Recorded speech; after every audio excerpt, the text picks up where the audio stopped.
Les massacres continuent, le terrorisme continue, et cela avec de plus en plus de force.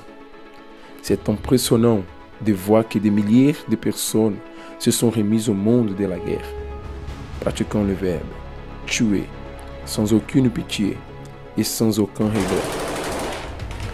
La Turquie a été une fois de plus la cible d'un attentat. Dans l'aéroport d'Atatürk à Istanbul, un des aéroports internationaux les plus mouvementés, avant des heures, 3 hommes ont mis le feu au terminal. Ils ont tué 41 personnes. Des 139 ont été blessés. Grâce aux caméras de surveillance, nous avons pu voir l'un des hommes être blessé par les autorités. En tombant au sol, il s'est fait exploser.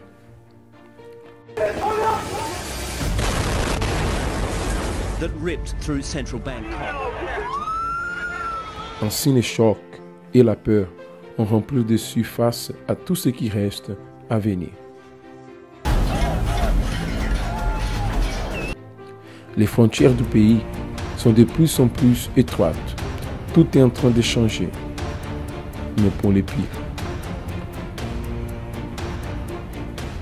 Après la sortie du Royaume-Uni de l'Union européenne, tout est plus dur, avec des valeurs de plus en plus cruelles. Plusieurs personnes sont victimes de discrimination. Il n'y a plus d'union, mais la douleur perdure et est présente partout dans le monde, dans le pays, les villes et les familles.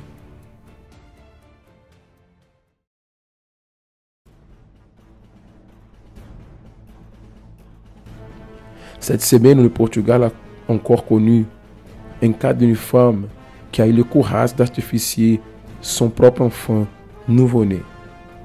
Aux Açores, en île de São Miguel, une femme, après avoir pris connaissance de la décision judiciaire sur la garde de son enfant de 3 ans, l'a tué.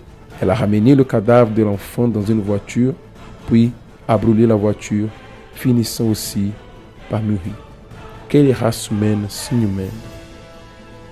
Mais où va le monde? Quelle situation, quelle disgrâce reste encore à venir?